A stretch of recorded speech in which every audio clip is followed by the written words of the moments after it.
तो आज हम शुरू करेंगे यूपी बोर्ड 2024 इंटरमीडिएट भौतिक विज्ञान मॉडल पेपर जो ऑफिशियल वेबसाइट पर अपलोड है, उसका पूरा हल और एक एक प्रश्न को कैसे किया जाएगा और किस प्रकार के प्रश्न 2024 की बोर्ड परीक्षा में आएंगे, उसके बारे में भी यहाँ पर आपको जानकारी मिल पाएगी।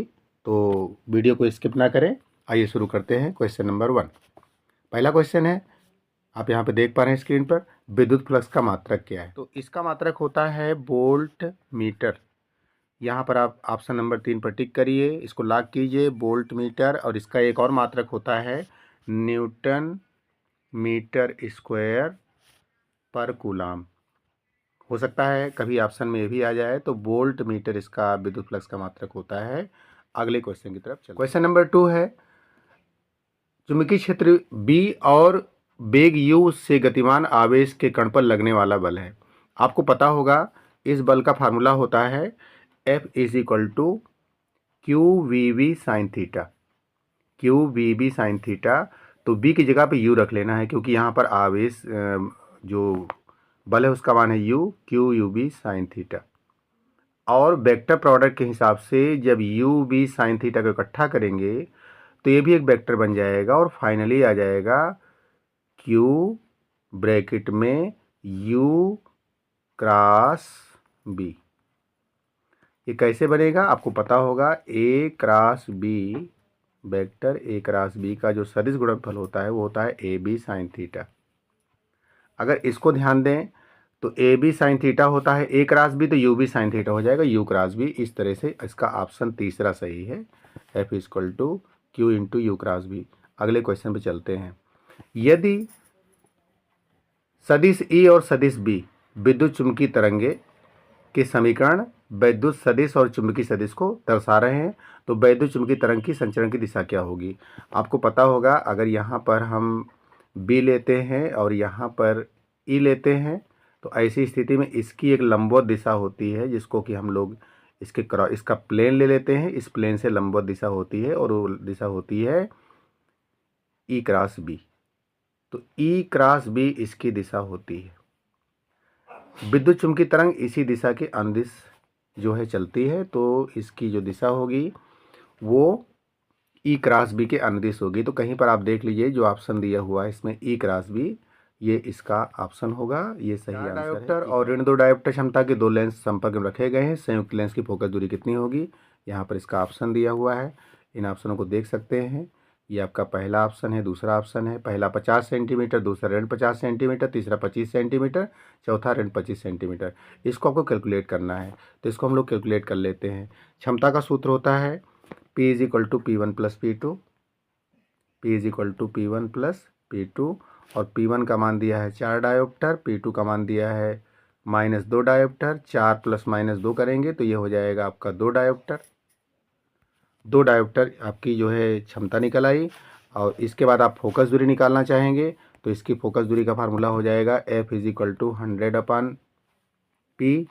P का मान आप 2 निकाल लिए हैं, तो 100/2 = 50 सेंटीमीटर प्लस का 50 सेंटीमीटर आंसर आ गया। अगले क्वेश्चन की तरफ चलते हैं। अगला क्वेश्चन है, पहले कहेंगे यहाँ पर, तो ये कौन सा ऑप्शन सही होगा? 50 सेंटीमीटर वाला, यानी इसका जो सही ऑप्शन है वो पहला ऑप्शन है 50 सेंटीमीटर। इसके बाद आगे बढ़ते हैं, पहले का इंगा देखते हैं। एक धातु के पृष्ठ से 6 इलेक्ट्रॉन वोल्ट की ऊर्जा के फोटॉन आपतित हो रहे हैं, तब उत्सर्जित फोटो इलेक्ट्रॉनों की अधिकतम गतिज ऊर्जा 4 इलेक्ट्रॉन वोल्ट होती। निरोधी विभव ज्ञात कीजिए। अगर हम बात निरोधी विभव की कर लें, तो हमको ये पता है कि जो निरोधी विभव होता है इसका एक सूत्र होता है EV0 = Emax। और ये हमारा जो V0 है यही निरोधी विभव है। अगर हम इस V0 को कैलकुलेट करें तो V0 का फार्मूला हो जाएगा Emax/E। और Emax का मान दिया हुआ यहाँ पर देख लीजिए 6 इलेक्ट्रॉन वोल्ट, जिसको कि जूल में बदल दीजिएगा। तो यहाँ पर 6 और इलेक्ट्रॉन वोल्ट को जूल में बदलने के लिए आपको पता है इलेक्ट्रॉन के आवेश यानी 1.6 × 10⁻⁻⁹ से मल्टीप्लाई करना होता है। नीचे भी E है, E से E कट जाएगा और आपका फाइनल आंसर आ जाएगा 6 वोल्ट। तो इसमें देख लीजिए 6 वोल्ट कौन सा ऑप्शन है? ये आपका 6 वोल्ट है, तो ये इसका आपका पहले का इंगा का तीसरा सही है। इसके बाद चा वाले क्वेश्चन पे चलते हैं। वाले क्वेश्चन में बताया गया है पी प्रकार का अर्धचालक बनाने के लिए शुद्ध जर्मेनियम में मिलाया जाने वाला अपद्रव्य होता है। जो पी प्रकार का क्रिस्टल होता है, इस पी प्रकार के क्रिस्टल में त्रिसंयोजी का मतलब जिसकी संयोजकता 3 होती है उनको मिलाते हैं। तो आप याद कीजिए आवर्त सारणी में 3 संयोजकता किसकी होती है, तो त्रिसंयोजी में आपका होता है एल्यूमिनियम। जो भी त्रिसंयोजी होगा वही से मिलाया जाएगा। तो त्रिसंयोजी में होता है आपका एल्यूमिनियम और त्रिसंयोजी में होता है बोरान। तो बोरान या एल्यूमिनियम मिलाया जाता है। ऑप्शन देख लीजिए कौन सा इसमें सही है। इसमें लिखा हुआ है फास्फोरस, ये होगा नहीं। एंटीमनी होगा नहीं। एल्यूमिनियम होगा, एल्यूमिनियम की संयोजकता 3 होती है, इसका ऑप्शन यही सही होगा तीसरा। इसके बाद खंड बा पर चलते हैं। खंड बा पर दिया गया है विशिष्ट चालकता का सूत्र और मात्रक लिखिए दूसरे का। अगर हम इस क्वेश्चन की बात करें और विशिष्ट चालकता निकालना चाहें तो विशिष्ट चालकता का सूत्र और मात्रक लिखिए। विशिष्ट चालकता जो हमारी होती है वो विशिष्ट प्रतिरोध का व्युत्क्रम होती है, यानी विशिष्ट चालकता का फार्मूला होता है जी। ये विशिष्ट प्रतिरोध का व्युत्क्रम होती है 1/ρ, और 1/ρ का मात्रक होता है ओम मीटर। जब इसको उल्टा करेंगे तो हमारे पास आ जाएगा ohm inverse metre inverse.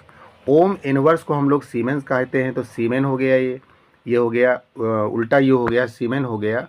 Ohm inverse को सीमेन कहा जाता है। तो जब उल्टा करेंगे इसको तो हमारा हो जाएगा सीमेन, इस प्रकार से हो जाएगा सीमेन, ये उल्टा हो जाएगा इस प्रकार से, ओम का उल्टा बना देंगे सीमेन। और प्रति मीटर जब इसको भी हम फाइनलाइज करना चाहें तो हमारा हो जाएगा = कप्पा।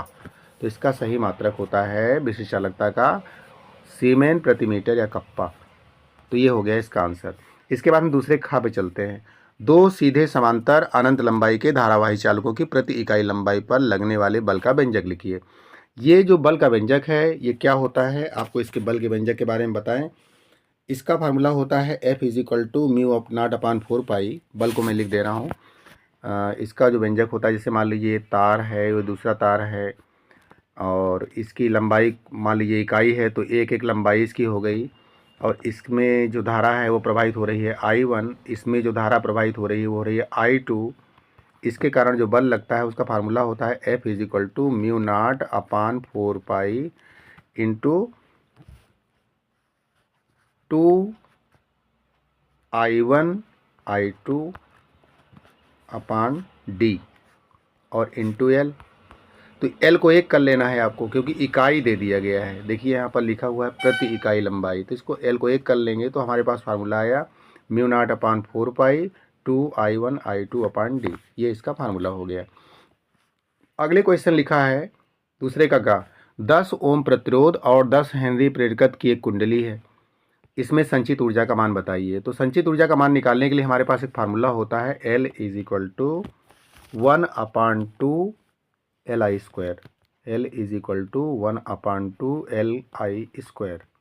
हमको संचित ऊर्जा निकालने के लिए, जो संचित ऊर्जा होती है हमारी E, इसको निकालने के लिए L की वैल्यू चाहिए और I की वैल्यू चाहिए। L हमको दे रखा है, यहाँ पर देखिए लिखा हुआ है L हमको दे रखा है यहाँ पर 10 हेनरी। तो L हमको मिल गया और हमको I नहीं पता है। I नहीं पता है तो I की वैल्यू हमको निकालनी पड़ेगी। I का फार्मूला क्या होता है फिर? I का फार्मूला होता है ओम के नियम से V/R। V हमको अगर दिया हो तो हमारा काम बन जाएगा। ये लिया है 50 वोल्ट, तो V का मान हो गया 50 वोल्ट बटे R का मान यहाँ पर दे रखा है 10 ओम, तो यहाँ पर 10 रख देंगे। तो 10 जैसे ही रखेंगे 0 से 0 कट जाएगा, हमारे पास 5 आंसर आ गया। 5 एम्पियर हमारी धारा आ गई। अब याद रखिएगा जो हमारी धारा है वो 5 एम्पियर प्राप्त हो चुकी है। 5 एम्पियर धारा अगर हमको मिल गई है तो इस धारा को हम उठा करके यहाँ पर रख देंगे I की जगह पर। जब हम ऐसा करेंगे तो हमारे पास क्या आ जाएगा, हमारे पास आ जाएगा E = L का मान यहाँ पे दे रखा है 10 हेनरी, तो यहाँ पे हो गया 10 × I²। I का मान अभी उन्हें 5 निकाला है तो 5 का स्क्वायर, और ये 1/2 भी है तो इसका बटा 2 कर लेंगे। 2 पंचे 10 हो जाएगा। कुल मिला करके हो जाएगा 5 के ऊपर 3 की घात, 2 की घात ये हो गई, 1 की घात ये, तो 50 25 पंचे 125 और ये जूल करके हमारी ऊर्जा निकल आई। तो ये क्वेश्चन भी हो गया। इसके बाद अगला क्वेश्चन है क्रांतिक कोण की परिभाषा लिखिए। क्रांतिक कोण का मतलब क्या होता है ये समझना पड़ेगा। जैसे मान लीजिए ये कोई हमारे माध्यम है, ये हमारा है सघन माध्यम और ये है हमारा विरल माध्यम। जब प्रकाश किरण सघन माध्यम से विरल माध्यम में जाती है तभी ये क्रांति कोण बनता है, ध्यान रखना है। तो इसमें प्रकाश किरण सघन माध्यम से विरल माध्यम में जा रही है, ये प्रकाश किरण जा रही है, और इसके बाद ये अभिलंब है, जो खड़ी रेखा है इसको अभिलंब कहते हैं। ये हमारा अभिलंब है, इसका मान है, इसको कहते हैं अभिलंब। ये अभिलंब काल्पनिक तल होता है, होता नहीं, इसको माना जाता है। अब इसमें क्या हुआ कि जब प्रकाश किरण गई तो कोई ना कोई कोण होगा, तो एक विशेष प्रकार का कोण होता है क्रांति कोण, जिसको आईसी कह सकते हैं, आई क्रिटिकल एंगल। जब ये आईसी पर आपतित किरण जाती है ऐसे करके इस तरीके से, तो ये 90 डिग्री पर यहाँ होना चाहिए था कि प्रकाश किरण या तो इधर जाती या इधर जाती, लेकिन ऐसा न करके यहाँ आ जाती है। यानी कुल मिलाकर के ये जो कोण बनता है 90 डिग्री बनता है। तो इस कोण का वह मान, आपतन कोण का वह मान जिसके लिए अपवर्तन कोण का मान 90 अंश होता है, इसको हम लोग क्रांति कोण कहते हैं। जैसे ही क्रांति कोण से मान बढ़ाया जाता है वैसे प्रकाश किरण उसी माध्यम में वापस लौट आती है, यानी अपवर्तन की जगह पे परावर्तन होने लगता है। तो ये क्रांति कोण का कॉन्सेप्ट है। क्रांति कोण जो है आपतन कोण का वह विशेष मान होता है जिसके लिए अपवर्तन कोण का मान 90 अंश होता है, इसको क्रांति कोण कहते हैं। तो ये भी इसका आंसर हो गया। इसके बाद हम यहाँ पे चलते हैं हाइड्रोजन की प्रथम बोर कक्षा। अगला क्वेश्चन, हाइड्रोजन की प्रथम बोर कक्षा की त्रिज्या 0.53 एंगस्ट्रॉम है और इसमें आपको निकालना है। तो इसका जो है आप हल देख लीजिए कैसे किया जाएगा। इसमें अगले प्रश्न की तरफ चलते हैं और इनका क्वेश्चन है हमारा, इसमें दिखाया जा रहा है हाइड्रोजन की प्रथम बोर कक्षा की त्रिज्या 0.53 एंगस्ट्रॉम है, तृतीय बोर कक्षा की त्रिज्या ज्ञात करो। आपको ये जानकारी होगी कि एनवी कक्षा के लिए बोर त्रिज्या का फार्मूला होता है Rn = R0 n²/z। ध्यान रखिएगा, यहाँ हाइड्रोजन परमाणु की बात अगर की जाती है तो यहाँ पर z का मान 1 रख देना है, इसको ध्यान रखिएगा। अधिकांश क्वेश्चन हाइड्रोजन परमाणु पर ही आते हैं। तो Rn माने एनवी कक्षा में इलेक्ट्रॉन की त्रिज्या R0 × n²/z। अब ये R0 जो है हमको सबसे पहले निकालना होगा, क्योंकि हमारी जो है प्रथम कक्षा के लिए फार्मूला लगाएंगे, n की जगह पर 1 रखेंगे, R1 n की जगह पर 1 रखेंगे तो यहाँ पर 1 आ जाएगा, तो हो जाएगा R1 = R0 × n का मान है 1 पहली कक्षा के लिए, 1/1, और इसको सॉल्व करेंगे तो हमारे पास R0 की वैल्यू मिल जाएगी। और जब R0 की वैल्यू मिल जाएगी तो हम तीसरी कक्षा के लिए निकालेंगे। इसने कहा है तीसरी बोर कक्षा के लिए त्रिज्या ज्ञात करो, तो तीसरी कक्षा के लिए वही कहानी होगी, n का मान 3 रख देंगे, R3 = R0। R0 आप निकाल चुके हैं, R0 को उठा के यहाँ रख दीजिएगा और आपके पास हो जाएगा n² माने 3² और z का मान 1। तो इस तरीके से कैलकुलेट करने पर आपके पास इसका आंसर आ जाएगा। ये आंसर आपका बनेगा 0.5,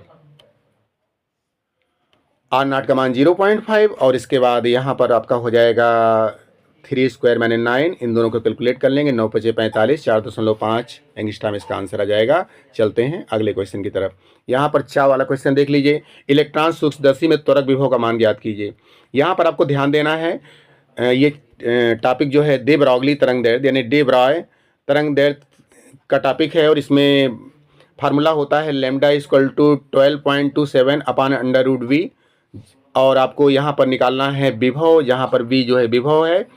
तो लैम्डा का मान इतना होता है तो v का मान क्रॉस मल्टीप्लाई करेंगे, ये इधर चला जाएगा और लैम्डा इधर आ जाएगा और आपके पास लास्ट में आएगा फार्मूला v = 12.27 × λ²। यहाँ पर इसका स्क्वायर रूट रिमूव करेंगे तो यहाँ स्क्वायर भी आ जाएगा। इसको सॉल्व कर लेंगे, 12.27 और 12.27 स्क्वायर होने के कारण 2 बार मल्टीप्लाई होंगे और ये 2 बार मल्टीप्लाई करेंगे तो 12 × 144 लगभग 150 के आसपास आपका आंसर आ जाएगा। चलते हैं अगले क्वेश्चन की तरफ। यहाँ पर अगले क्वेश्चन की तरफ चलते हैं। अगला क्वेश्चन हम लोग कंसीडर करते हैं, हमारा क्वेश्चन है अगला तीसरे का खंडसा को स्टार्ट करते हैं। खंडसा में तीसरे का क्वेश्चन है 6 ओम के मोटे तार को खींचकर इसकी लंबाई 2 गुनी कर दी जाए तो तार के नए प्रतिरोध की गणना कीजिए। आप यहाँ पे चित्र देख पा रहे हैं, यहाँ पर एक सारणी भी मैं आपको दिखा दूंगा, ये सारणी आपके लिए बहुत आवश्यक है। इसी क्वेश्चन में एक क्वेश्चन आया उसमें एक सारणी बनी हुई है, मैं आपको उसको दिखा दूंगा। यहाँ पर 6 ओम का एक तार है, तो देख लीजिए यहाँ पर 2 तार यहाँ पर दिखाए जा रहे हैं। एक तार है जो पहले वाला है और दूसरा तार है जिसको खींच करके लंबा कर दिया गया है। इसने कहा है लंबाई को 2 गुनी कर दी जाए, तो इसकी लंबाई को L मान लेते हैं और दूसरे की लंबाई हो जाएगी 2L, इतना लंबा कर दिया गया। तो यहाँ पर मान लीजिए शुरुआत की लंबाई L है, तो बाद में जब डबल करेंगे 2 गुना खींचेंगे तो इसकी लंबाई हो जाएगी 2L। तो L1 की जगह पर L लेना है, L2 की जगह पर 2L लेना है और इसके बाद शुरुआत का प्रतिरोध भी दिया गया है जिसको हम लोग कह सकते हैं R 6 ओम दिया गया है। इसको करेंगे तो क्या होगा इसके बारे में आगे देखिए। यहाँ पर क्या समान होगा इसको जानना ज़रूरी है। आपको ये बता दें कि जब कभी हम खींचते हैं इसको तार को तो उसका आयतन समान होता है। अगर आयतन समान होगा तो आयतन का एक सूत्र होता है क्षेत्रफल गुणित लंबाई, यानी आयतन का एक सूत्र होता है क्षेत्रफल गुणित लंबाई। तो पहले वाले का हो जाएगा पहला क्षेत्रफल गुणित पहली लंबाई, लंबाई समान L मानी गई तो A1 इंटू एल, और दूसरे के लिए हो जाएगा वही क्षेत्रफल A2 इंटू, चूँकि लंबाई को 2L कर दिया गया तो यहाँ पे 2L हो जाएगा। और इससे हमारे पास दूसरे क्षेत्रफल का मान हो जाएगा A2 is equal to A1/2, यानी जो क्षेत्रफल होगा पहले का आधा हो जाएगा। ये हमारे क्वेश्चन का आंसर हो गया। चलते हैं हम अगले क्वेश्चन पर। यहाँ पर पूछा गया था इसी क्वेश्चन में चालक के प्रतिरोध पर क्या प्रभाव पड़ेगा। तो देखिए चालक का प्रतिरोध फार्मूला होता है R equal to row L/A, और इस हिसाब से R1 का फार्मूला हो जाएगा रो L1/A1 और R2 का फार्मूला हो जाएगा रो L2/A2। यहाँ पर रो को चेंज नहीं किया गया है क्योंकि रो समान रहेगा, क्योंकि चालक का जो विशिष्ट प्रतिरोध है उसमें कोई अंतर नहीं पड़ने वाला है। तो यहाँ पर इस फार्मूले को हमने चेक किया और इसके बाद हम यहाँ पर देख पा रहे हैं R2/R1 कर देंगे, R2/R1 करेंगे, R1 का फार्मूला हो जाएगा रो L2/A। इस प्रकार से आप यहाँ पर देख पा रहे हैं कि ये फार्मूला आपका रो इंटू 2L/, चूँकि आप जानते हैं कि यहाँ पर जो बाद वाली लंबाई है वो बाद वाला क्षेत्रफल है पहले का आधा हो चुका है, इसको यहाँ पर रख देंगे और हमारे पास हो जाएगा 4 इंटू रो L1/A1। चूँकि आप जान रहे हैं कि यहाँ पर रो L1/A1 कैलकुलेट किया आपने तो ये हो गया 4 गुणित 6 और ये आ गया दूसरा प्रतिरोध 24 ओम। यहाँ पर अगले क्वेश्चन की तरफ चलते हैं। ये एक क्वेश्चन था और इसके बाद आगे बढ़ते हैं क्वेश्चन पर। देखिए इसमें एक क्वेश्चन आया है प्रिज्म का, तीसरे का खा। किसी प्रिज्म के अल्पतम विचलन का कोण 30 अंश है। अल्पतम विचलन का कोण इसको हम लोग डेल्टा एम से शो करते हैं और ये 30 अंश दिया गया है। इसके बाद प्रिज्म के प्रथम पृष्ठ का पर अपवर्तन कोण 30 अंश है, यानी प्रथम पृष्ठ का अपवर्तन कोण को R से शो करते हैं, ये भी 30 अंश है। प्रिज्म के पदार्थ का अपवर्तनांक ज्ञात कीजिए, तो हमको n का मान निकालना है। फार्मूला जान लीजिए पहले। अगर हम अपवर्तनांक की बात करें तो अपवर्तनांक के दो फार्मूले होते हैं, एक प्रिज्म का फार्मूला होता है और एक होता है स्नेल का नियम। स्नेल का नियम कहता है कि अपवर्तनांक जो है साइन आई और साइन आर के बटे के बराबर होता है, रेशियो के बराबर होता है। और जो आपका प्रिज्म का फार्मूला है वो कहता है कि इसका मान होता है साइन ए प्लस डेल्टा एम अपान 2 और अपान साइन ए अपान 2। आप इसको ध्यान से देखेंगे तो आपको सारी कहानी समझ में आ जाएगी। यहाँ पर क्या ध्यान देने वाली बात है कि जो हमारा आई है, आई जो है इसको ध्यान से देखिए, ऊपर वाला पोर्शन आई का इक्वल मान, अगर प्रिज्म पतला है तो आई का इक्वल मान होता है ए प्लस डेल्टा एम अपान 2 हो गया। और आर का फार्मूला भी इसी प्रकार से नीचे नीचे कंपेरिजन करेंगे तो आर का फार्मूला बनेगा आर इक्वल टू ए अपान 2। यहाँ पर दोनों फार्मूले आपको दिखाई पड़ रहे हैं, इन दोनों फार्मूलों को आपको सॉल्व लगाना है। यहाँ पर आप चेक कर लीजिए, आर इक्वल टू A/2 है तो इस हिसाब से A इक्वल टू 2R हो जाएगा। और R का मान 30 अंश दिया हुआ है, यहाँ पर देख लीजिए 30 अंश R का मान दिया हुआ है, ये 30 अंश आप देख पा रहे हैं R का मान है। तो A का मान हो जाएगा 2R, यानी 2 गुणित 30 बराबर 60 अंश। तो I का मान कितना हो जाएगा A plus delta m upon 2। A का मान जो है आपने निकाला है यहाँ पर 60 अंश, यहाँ पर रख देंगे। और डेल्टा एम का मान पहले से दे रखा है, यहाँ पर देख लीजिए 30 अंश, इन दोनों को रख देंगे तो 90/2 यानी 45 अंश हो जाएगा। n का मान निकाल लेंगे, n बराबर साइन आई बटे साइन आर होता है। I का मान 45 निकल चुका है, R का मान यहाँ पर देख लीजिए R का मान 30 अंश से पहले से दिया हुआ है, दोनों को रख देंगे। साइन 45 का मान 1/√2 होता है, साइन 30 का 1/2 होता है, और ये हो गया 2/√2, जिसमें आप जानते होंगे कि 2 को 2 बार जैसे 2/√2 है तो 2 को लिख सकते हैं √2 बटा √2। एक बार अंडर कट जाएगा और आपके पास आंसर आएगा √2। √2 का मान होता है 1.414। ये भी आपको ध्यान रखना चाहिए कि जो हमारे अंडर रूट हैं, √2 का मान होता है 1.414, इसको हमेशा कैलकुलेट कर लीजिए, याद कर लीजिए। और √3 का मान होता है 1.732। ये दोनों मान आपको क्लियर मालूम होने चाहिए, कई बार गणनाओं में बीच बीच में लगा करते हैं। चलते हैं अगले क्वेश्चन की ओर। यहाँ पर अगला क्वेश्चन परमाणु से है। परमाणु द्रव्यमान मात्रक एएमयू को परिभाषित कीजिए, इसका मान किलोग्राम में और मिलियन इलेक्ट्रॉन वोल्ट में व्यक्त कीजिए। क्वेश्चन आ सकता है परीक्षा में, मॉडल पेपर में दिया हुआ है। एएमयू का मतलब है एएमयू एटॉमिक मास यूनिट, यानी परमाणु द्रव्यमान इकाई। आप जानते होंगे कार्बन 12 के 12वें भाग को ही हम लोग एक परमाणु द्रव्यमान मात्रक कहते हैं। एक एमयू माने कार्बन 12। आपको जानकारी होगी कि कार्बन के 2 समस्थानिक होते हैं, एक होता है कार्बन 12 और एक होता है कार्बन 14। यहाँ पर एएमयू का संबंध कार्बन 12 से है। कार्बन 12 का जो एक परमाणु होता है उसका 12, एक परमाणु को जितना द्रव्यमान होता है उसका 12वां भाग 1/12 कह सकते हैं, ये कहलाता है परमाणु द्रव्यमान मात्रक। तो यहाँ पर ये परमाणु द्रव्यमान मात्रक की परिभाषा हो गई। अगर हम आगे बात करें कि एक एमयू में कितने किलोग्राम होते हैं, इसकी गणना करेंगे, तो वही हमारा कॉन्सेप्ट है। एक एमयू बराबर होता है कार्बन 12 के एक परमाणु का द्रव्यमान यानी का 12वां भाग। तो आपको पता होगा कि जो कार्बन परमाणु का एक द्रव्यमान होता है उसको हम लिख सकते हैं 12/आवोगाद्रो संख्या, और आवोगाद्रो संख्या का सभी लोगों को मान मालूम होगा 6.023 × 10⁻23। काफ़ी भी केमिस्ट्री और फिजिक्स के लिए बहुत इंपॉर्टेंट है। 1/12 यहाँ लिखा है और 12/n होता है कार्बन की एक परमाणु का द्रव्यमान। इसमें से 12 से 12 यहाँ पर कैंसिल आउट हो जाएगा और आपके पास आ जाएगा 1/n। n का मान 6.023 × 10⁻23 है। जब इसको आप भाग देंगे तो हमारे पास ये आ जाएगा 1.66 करके आ जाएगा, तो लास्ट में 67 हो जाएगा 10⁻⁻27 किलोग्राम। ये आपका आंसर है किलोग्राम में। लेकिन आगे चल के इन्होंने इसको क्वेश्चन को और आगे एक्सटेंड किया है। ये क्वेश्चन और आगे भी एक्सटेंड किया गया है। यहाँ पर आप देख लीजिए, इन्होंने ये पूछा है कि एक एमयू में कितने मिलियन इलेक्ट्रॉन वोल्ट होते हैं। तो ये क्वेश्चन थोड़ा सा एक्सटेंड हो गया है, इसको भी समझ लीजिए। अगर एक एमयू में हम पता करना चाहते हैं कि कितने मिलियन इलेक्ट्रॉन वोल्ट होते हैं, तो हमको आइंस्टीन का द्रव्यमान ऊर्जा समीकरण लगाना पड़ेगा। ये होता है E = mc²। अभी कैलकुलेट किया आपने पीछे कैलकुलेशन में कि m का मान यानी 1.67 × 10⁻⁻27 होता है और c का मान 3 × 10⁸ होता है। प्रकाश का वेग है। दोनों को आप सॉल्व करेंगे, यहाँ पर 3 का स्क्वायर 9 हो जाएगा और ये 10⁸ का स्क्वायर हो जाएगा 10�16। घातांक नियम लगता है, आपको जानकारी होगी। 1⁻m⁴n बराबर होता है 1⁻mn। तो इस हिसाब से 10⁸ के ऊपर 2⁸ 8 दूनी कितना हो जाएगा 16 हो जाएगा। और इसको जोड़ेंगे तो ये 27 हो जाएगा। ये प्लस का पावर है 16, तो -27 + 16, और यहाँ पर आपके पास ये आ गया 1.67 × 9, जिसको कि कैलकुलेट करेंगे और कैलकुलेट करने के बाद आपके पास इसका आंसर आ जाएगा ये देख लीजिए 931.25 मिलियन इलेक्ट्रॉन वोल्ट। अब इसका स्क्रीनशॉट भी ले सकते हैं, बीच बीच में लेते रहें, इससे आपको जानकारी मिल जाएगी क्या है। और इसके बाद एक क्वेश्चन दिया है जो कि विद्युत धारा से है, विद्युत परिपथ से है। इसमें दिया गया है कि संलग्न चित्र में अमीटर A1 और A2 से नापी गई विद्युत धाराएं क्या हैं। यहाँ पर आप ध्यान दीजिएगा इस डायोड को। डायोड कभी भी जो डायोड होता है, अगर उस डायोड का P सिरा, ये P सिरा है और ये N सिरा है, तो कभी भी अगर P सिरा, यहाँ पे आप देख लीजिए P सिरा कहाँ जुड़ा है, बैटरी के माइनस से जुड़ा है। ये बैटरी का माइनस है, देख लीजिए। अगर P सिरा बैटरी के माइनस से जुड़ा होता है तो संधि जो है उत्क्रम अभिनत में होती है। 2 ही अभिनत होती है, अग्र अभिनत, उत्क्रम अभिनत। P सिरा अगर धन से जोड़ा जाएगा तो अग्र अभिनत होगी, तो संधि इसमें डायोड से धारा प्रवाहित होगी।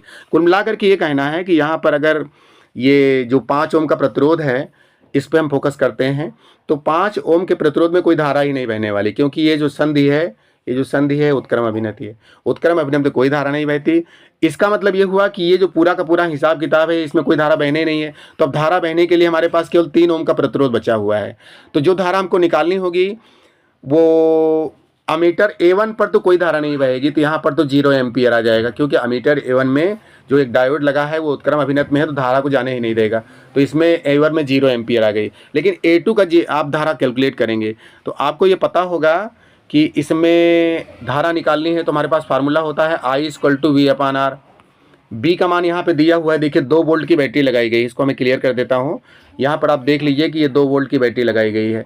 तो यहाँ पर I जो इसमें नीचे वाले प्रतिरोध में धारा बहेगी, I = V/R, और B का मान है 2 वोल्ट और R का मान चूँकि यही 3 ओम ही धारा प्रवाहित कर रहा है, तो इसको सॉल्व कर लीजिएगा, आपका आंसर आ जाएगा। आप इसको आंसर को देख सकते हैं। यहाँ पर जो इसका आंसर है वो 2/3 करके निकाला गया है और 0.66 एम्पियर इसका आंसर आ गया। चलते हैं अगले क्वेश्चन की तरफ। यहाँ पर अगले क्वेश्चन में देख लीजिए, इन्होंने पूछा हुआ है विभव प्रवणता क्या है। तो हम विभव प्रवणता की बात करेंगे। इन्होंने पूछा है विभव प्रवणता क्या है। तो खंड दा चालू हो गया है। इसमें चौथा क्वेश्चन आप देख लीजिए, विभव प्रवणता से क्या तात्पर्य है, विभव प्रवणता और वैद्युत क्षेत्र की तीव्रता के मध्य संबंध स्थापित कीजिए। थोड़ा सा मेहनत करने वाली बात है। पहली बात तो विभव प्रवणता का मतलब है कि लंबाई के सापेक्ष विभव परिवर्तन की दर को, कुल मिलाकर के इसका विभव प्रवणता का फार्मूला होता है delta V upon delta L. लंबाई के सापेक्ष विभव परिवर्तन की दर को विभव प्रवणता कहते हैं, ये इसकी परिभाषा हुई। कभी भी जो होता क्या है कि जब ये कोई पृष्ठ लिया जाता है, तो ये जैसे मान लीजिए पहला पृष्ठ है, ये दूसरा पृष्ठ है, इसके बीच की लंबाई है dl। जब कभी इस सरफेस से इस सरफेस में वोल्टेज के चेंज को नापते हैं तो कुछ ना कुछ वोल्टेज में गिरावट आती है, डेफिनेटली इसका मान जो है माइनस होने लगता है। इसीलिए तो यहाँ पर विभव प्रवणता का चिन्ह भी ऋणात्मक होता है। और अगर इसको और आगे बढ़ाते हैं तो ये विभव प्रवणता की परिभाषा हो गई। इसका मात्रक भी आप देख लीजिए, v का मात्रक होता है वोल्ट और l का मात्रक होता है मीटर, तो वोल्ट पर मीटर इसका मात्रक हो गया। यहाँ पर ये मात्रक निकाल सकते हैं। फिर आपको संबंध निकालना है। संबंध देख लीजिए कैसे निकाला जाता है इसका। सबसे पहले आप चालक पर लगे हुए बल को कैलकुलेट कर लीजिए। चालक पर लगा हुआ बल का फार्मूला होता है F=QE। दूसरा, अगर बल कैलकुलेट हो गया है तो कार्य निकाल लीजिए। कार्य बराबर होता है बल गुणी विस्थापन। विस्थापन चूंकि लंबवत है, विस्थापन का घटक ले लेंगे तो बल हो गया हमारा F और विस्थापन हो गया dl। अब चूंकि इसका cos थीटा लिया जाएगा, इसका घटक लिया जाएगा, तो dl cos थीटा हो गया। लेकिन थीटा का मान 0 डिग्री होने के कारण cos 0 हो जाएगा और cos 0 की वैल्यू होती है 1। तो ये कुल मिला करके हो गया कार्य का मान QE/dl। यहाँ पर आप देख पा रहे हैं, ये इसको कैलकुलेट करने पे Q/dl निकला है। तो पहले बल निकालना है, फिर कार्य निकालना है। इसके बाद एक और फार्मूला होता है कार्य का, वैद्युत कार्य का फार्मूला। वैद्युत कार्य का फार्मूला होता है, ये आप देख लीजिए, यहाँ पर वैद्युत कार्य का फार्मूला होता है W=Q इंटू -V और -V प्लस डेल्टा V, माने जो विभव का परिवर्तन है W=QV से निकाला गया। ये फार्मूला वास्तव में V=W/Q एक फार्मूला है, इसको ध्यान दीजिएगा। फार्मूला होता है V=W/Q, इस फार्मूले से निकाला गया है। तो अगर हम V=W/Q का फार्मूला लगाते हैं, V=W/Q, तो इसका फार्मूला लगाएंगे तो हमारे पास W का फार्मूला होता है QV। तो आप देख लीजिए यहाँ पर W=Q और ये है विभव में परिवर्तन, तो ये पूरा V हो गया, QV वही फार्मूला लगा है। W का एक सूत्र ये है और एक सूत्र आपका ऊपर दिया हुआ है, देख लीजिए, ये दो W के सूत्र हो गए। यहाँ पर एक W का सूत्र ये हो गया, W का एक सूत्र ये हो गया जो समीकरण नंबर 1 में शो किया गया है, और W का दूसरा सूत्र हो गया जो इस समीकरण में व्यक्त किया गया है। इन दोनों समीकरणों को बराबर कर लेंगे तो हमारे पास ये Q से Q दोनों तरफ कट जाएगा और हमारे पास E का फार्मूला हो जाएगा -dV/dl। ये आपका वैद्युत क्षेत्र की तीव्रता और विभव प्रवणता में संबंध है जो कि आपका पूछा गया था। चलते हैं अगले क्वेश्चन की तरफ। यहाँ पर अगले क्वेश्चन में जो हमको दिया गया है वो है चौथे का ख, अपवाह वेग की परिभाषा दीजिए। अगर हम अपवाह वेग की बात करें तो अपवाह वेग का मतलब क्या होता है? एक न्यूनतम वेग होता क्या है कि जब कोई इलेक्ट्रॉन होता है वो एक सूक्ष्म और नियत वेग प्राप्त कर लेता है, तो इससे क्या होता है कि जो तार की लंबाई होती उसी के अनुदिश जो है उसी सिरे की ओर गति इलेक्ट्रॉन करने लगता है, उसकी गति के लिए प्रेरित करने लगता है। इसी वेग को हम लोग अपवाह वेग कहते हैं। और अपवाह वेग का जो फार्मूला होता है VD प्रोपोर्शनल टू E होता है। अब यहाँ पर हम आगे पूछा गया हमसे कि अपवाह वेग और वैद्युत धारा में संबंध क्या होता है, इस संबंध को निकालना है। तो यहाँ पर हम सबसे पहले वैद्युत धारा का सूत्र लिख लेंगे। वैद्युत धारा का हमारा सूत्र होता है, यहाँ पर आप देख लीजिए, वैद्युत धारा का सूत्र होता है I=Q/T। और चूंकि आप यहाँ फिगर देख लीजिए, ये कोई तार है जिसकी लंबाई L है और यहाँ पर इसका जो अनुगमन वेग है इसको VD लिया गया है, यहाँ पर दिखाया गया है। चालक की जो लंबाई है उस अल्पांश की ये dl है, तो यहाँ पर आवेश का फार्मूला हो जाएगा dQ=NA/dl/E। चूँकि ये फार्मूला है Q=N/E, तो इस फार्मूले से dQ का मान निकाल लेंगे। अब इसके बाद करना आपको ये है यहाँ पर कि I=dQ/dt का फार्मूला लगा दीजिएगा। dQ का मान आपने निकाला अभी NA/dl/E, ये dQ का फार्मूला हो गया। और अभी अभी आपने dt निकाला, समय है dt, समय बराबर होता है दूरी बटा चाल। समय को दूरी बटे चाल अगर कैलकुलेट करते हैं तो दूरी का हो गया dl और चाल का हो गया vd। इसको निकाल लेंगे, यहाँ से dl से dl कट जाएगा और VD आगे चल के जंप हो जाएगा अनुपात समानुपात की प्रॉपर्टी के अनुसार, और आपके पास जो फार्मूला आ जाएगा वो फार्मूला होगा NEAVD। ये आपका है धारा I और ये है अनुगमन वेग VD, इसमें संबंध निकल आया। इसको ध्यान से करना है, इसमें कोई ऐसी बात नहीं है। इसके बाद अगले क्वेश्चन की तरफ चलते हैं। यहाँ पर अगला क्वेश्चन है गा, आप इसको मैच कर लीजिए, मिला लीजिए। अपवाब एक हो गया। इसके बाद हम आगे चलते हैं, चौथे का आपका जो सेक्शन हो गया गा। एक प्रोटॉन, एक ड्यूट्रॉन, एक अल्फा कण समान विभवांतर से त्वरित होकर के समान चुंबकीय क्षेत्र में लंबवत प्रवेश करता है। आपको 3 कण दिए गए हैं, एक प्रोटॉन है, एक ड्यूट्रॉन है, यहाँ पे न्यूट्रॉन दिया है, लेकिन न्यूट्रॉन नहीं होगा क्योंकि यहाँ पे 0 की कंडीशन बन जाएगी। ये देखिए मैंने कैलकुलेट किया था, तो यहाँ पे ड्यूट्रॉन है और ये अल्फा कण हो गया। सबसे पहले हम आपको बता दें कि ये सब चीज़ें क्या होती हैं। यहाँ पर देख लीजिए, अब तो आपकी समझ में जल्दी आएगा ये सब चीज़ें क्या होती हैं। आपको यहाँ फिगर में देख लीजिए, जो प्रोटॉन होता है वो प्रोटॉन का जो सिंबल होता है वो होता है 1H1, ये प्रोटॉन का सिंबल होता है। ड्यूट्रॉन का सिंबल होता है या ड्यूटेरियम का 1H2 और अल्फा कण का सिंबल होता है 2He4। ये दो सब चीज़ क्या है, यहाँ पर ये परमाणु क्रमांक है, ये परमाणु भार है, ये परमाणु क्रमांक है, ये परमाणु भार है, ये परमाणु क्रमांक है, ये परमाणु भार है। इतना समझना चाहिए। अगर हम द्रव्यमान की बात करेंगे तो सब ऊपर दिए हुए हैं, और परमाणु क्रमांक की बात करेंगे यानी आवेश की बात करेंगे नीचे दिए हुए हैं। ये इसका कॉन्सेप्ट होता है। अब अगर हम बात करें कि प्रोटॉन, ड्यूट्रॉन और अल्फा कण पे क्या होता है, तो ये प्रोटॉन पे देख लीजिए, इसका आवेश 1 होता है, क्योंकि बताया था हमने प्रोटॉन का 1H1 होता है, तो इसका 1 आवेश हो जाएगा और 1 द्रव्यमान हो जाएगा। इसी प्रकार से ड्यूट्रॉन का 1 आवेश हो जाएगा, 2 द्रव्यमान हो जाएगा, अल्फा कण का 2 आवेश हो जाएगा और 4 द्रव्यमान हो जाएगा। अभी मैंने बताया। अगर हम तुलना करते हैं इसकी गतिज ऊर्जा की, तो गतिज ऊर्जा का फार्मूला हमको याद रखना पड़ेगा। गतिज ऊर्जा का फार्मूला होता है Q×V। अब इसके बाद अब जब आप तुलना करेंगे सबकी, तो यहाँ पर देख लीजिए गतिज ऊर्जा किस पे डिपेंड कर रही है, आवेश पे डिपेंड कर रही है। तो पहले कण का आवेश कितना है, 1, तो पहले कण की गतिज ऊर्जा के स्थान पे 1 रख देंगे, दूसरे कण की गतिज ऊर्जा के स्थान पे 1 रख देंगे। यहाँ देखिए 1 लिखा हुआ तो 1 रख देंगे, और यहाँ पे लिखा है 2। गतिज ऊर्जा आवेश पे डिपेंड कर रही है, तो गतिज ऊर्जा का हिसाब भी यही हो जाएगा जो आवेश का है, जैसे लिखा है ना प्रोपोर्शनल टू Q। तो ये हो जाएगा आवेश का अनुपात 1:1:2। ये गतिज ऊर्जा इस पे डिपेंड कर रही है। आगे चलते हैं। अगर हम वृत्ताकार के पथ की त्रिज्या की बात करें, तो हमारे पास जो फार्मूला कंसीडर करने लायक है वो है R=mv/qb। इससे हमारे पास जो है, चूँकि जो स्थिर क्वांटिटी है, स्थिर राशियाँ हैं, वो कौन कौन सी हैं, M और Q को छोड़ करके। वेग स्थिर है, स्थिर वेग से प्रवेश कर रहा है, चुंबकीय क्षेत्र की तीव्रता स्थिर है, इसको हटा देंगे तो हमारे पास जो इक्वलिटी है वो बदल जाएगी प्रोपोर्शनलिटी में। इक्वलिटी प्रोपोर्शनलिटी बदल जाएगी, तो R=m/q हो जाएगा। इसके हिसाब से प्रोटॉन बात करेंगे तो M और Q पर डिपेंड कर रहा है, M और Q के रेशियो पर डिपेंड कर रहा है। तो प्रोटॉन के लिए द्रव्यमान होता है प्रोटॉन का 1, और जो आवेश होता है 1, तो 1:1 आ गया। इसी हिसाब से 2:1 आ गया, उसी हिसाब से 4:2 आ गया। इसको सॉल्व कर लेंगे तो हमारे पास जो है रेशियो निकलेगा इसका, ये रेशियो निकलेगा 1:2:2। चूँकि यहाँ पर शुरुआती 10 दिया गया है, इसलिए इसको अगर हम कैलकुलेट करते हैं तो हमारा जो निकलेगा वो निकलेगा 10। देख पा रहे हैं इसमें आप, हमारा निकलेगा 10। हमारा जो निकलेगा वो निकलेगा 10।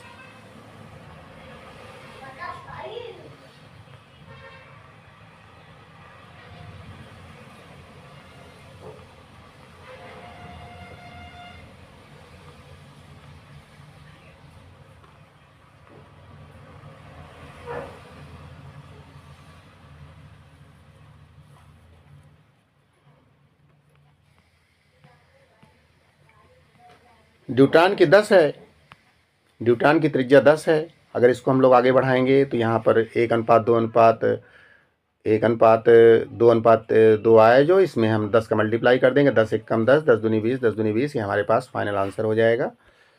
और इसके बाद अगला क्वेश्चन दिया गया है, इसमें फैराडे के विद्युत चुंबकीय प्रेरण के नियम लिखिए। आपको पता होगा फैराडे जो है, इन्होंने अपने नियम का गणितीय रूप नहीं दिया था, इसलिए इनका जो नियम था इसको 2 वैज्ञानिकों ने कंप्लीट किया था। पहले वैज्ञानिक थे जिनका नाम था जॉन वान न्यूमान, और दूसरे वैज्ञानिक का नाम था लेंज। फैराडे का जो विद्युत चुंबकीय प्रेरण का नियम था, उन्होंने बताया था कि जब किसी कुंडली से बद्ध चुंबकीय फ्लक्स में परिवर्तन होता है, एक कुंडली है उससे कोई, अगर उसकी जो विद्युत चुंबकीय बल रेखाओं की संख्या है, विद्युत फ्लक्स में कोई परिवर्तन होगा तो एक प्रेरित विद्युत वाहक बल उत्पन्न हो जाता है, और यह प्रेरित विद्युत वाहक बल इससे एक घटना बनती है जिसको विद्युत चुम्बकीय प्रेरण कहते हैं। तो फैराडे के जो दोनों नियम हैं, इन दोनों नियमों को व्याख्या करने के लिए सबसे पहला नियम था जिनको न्यूमान का नियम कहा जाता है। इन्होंने बताया था कि जब किसी कुंडली से बद्ध चुंबकीय फ्लक्स में परिवर्तन होता है तो एक प्रेरित विद्युत वाहक बल उत्पन्न हो जाता है, जिसका मान ये प्रेरित विद्युत वाहक बल फ्लक्स परिवर्तन की ऋणात्मक दर के बराबर होता है। यानी यहाँ पे माइनस भी लगेगा और delta phi upon delta t flux परिवर्तन की दर है। ये था फैराडे का पहला नियम जिसको कि न्यूमान ने दिया था। और इसके बाद दूसरा नियम जो है लेंज ने दिया था। लेंज का नियम आप जानते होंगे।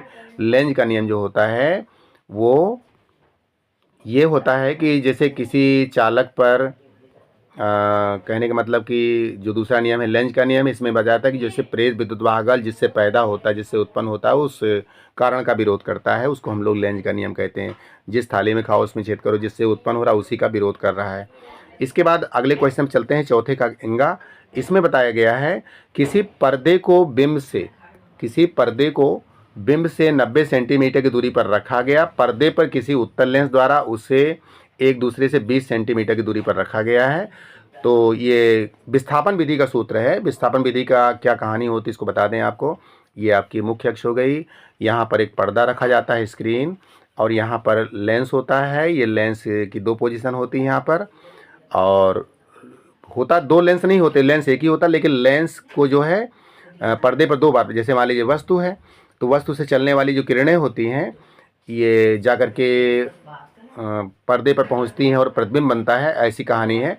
इसके बाद क्या करते हैं, इस लेंस को खिसका देते हैं, यानी जो लेंस यहाँ था इसको मूव कर देते हैं यहाँ पर।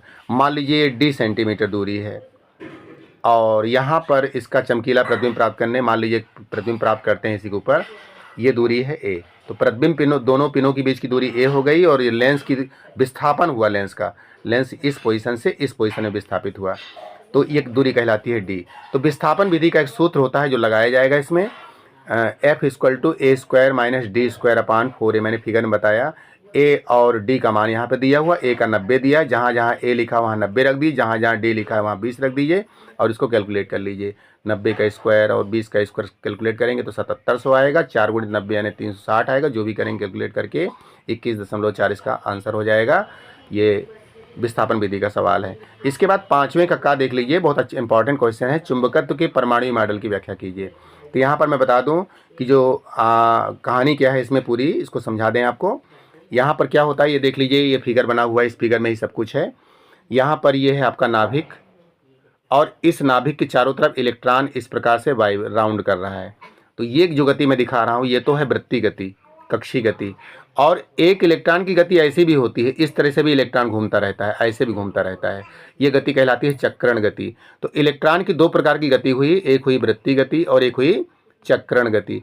अगर इन दोनों गतियों को हम ध्यान से देखें तो इलेक्ट्रॉन की जो अंदर जो चुंबकीय गुण उत्पन्न होता है, मतलब परमाणु के अंदर, वो इलेक्ट्रॉन की इन दोनों गतियों के कारण होता है। लेकिन सबसे ज़्यादा जो जिम्मेदार होती है गति, वो चक्रण गति होती है। यानी जब कोई इलेक्ट्रॉन इस प्रकार मूव करेगा तो चुंबकीय गुण इस पर ज़्यादा डिपेंड करता है। कह सकते हैं 90% के आसपास इस पर और 10% इस पर। तो सबसे ज़्यादा इसी पर है, चक्रण गति पर। यह है चुंबकीय गुण। तो यहाँ पर आप देख पा रहे हैं, इसका पूरा डिस्क्रिप्शन लिखा हुआ है।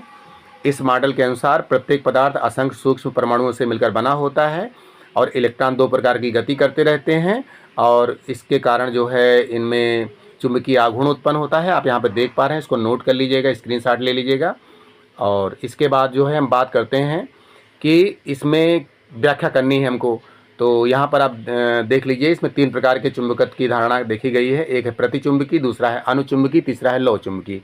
प्रतिचुंबकी में क्या होता है, यहाँ पर प्रतिचुंबकी देख लीजिए, यह उन पदार्थों में पाया जाता है जिनमें इलेक्ट्रॉनों की संख्या सम होती है। सम का मतलब जैसे 2, 4, 6, 8 इस प्रकार के इलेक्ट्रॉन हो।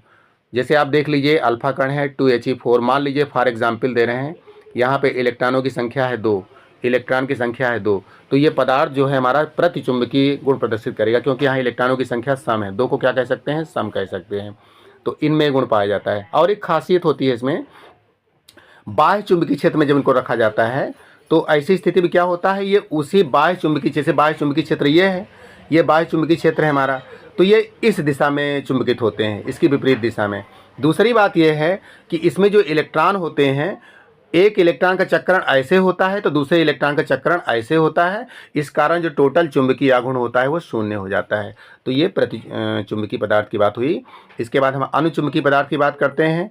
अगर हम अनुचुंबकीय पदार्थों की बात करते हैं तो हमारा जो अनुचुंबकीय पदार्थ होता है उसमें यह गुण उन पदार्थों में पाया जाता है, यह गुण उन पदार्थों के अणुओं में पाया जाता है जिनमें इलेक्ट्रॉनों की संख्या विषम होती है।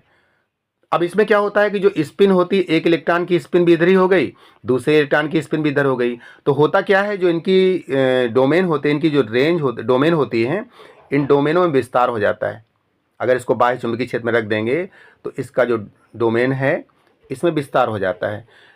और दूसरी बात यह है कि अगर इनकी स्पिन एक ही डायरेक्शन में है तो इसमें जितने भी पार्टिकल बनेंगे वो खुद में अपने आप में एक दंड चुंबक की भांति व्यवहार करते हैं। दंड का मतलब छड़ की तरह, एक नॉर्थ बनेगा एक साउथ बनेगा। इस प्रकार से जितने भी उसके पार्टिकल बनेंगे खुद में अपने आप में मैग्नेट बन जाते हैं।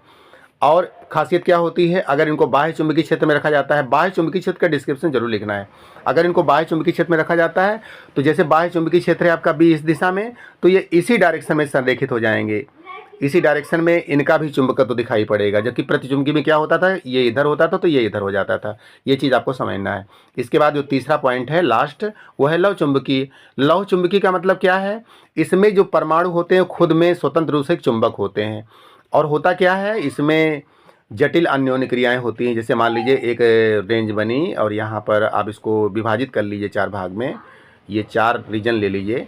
तो इनमें इनके जो क्षेत्र होते हैं इनमें आपस में अन्योन्य क्रियाएं होती हैं।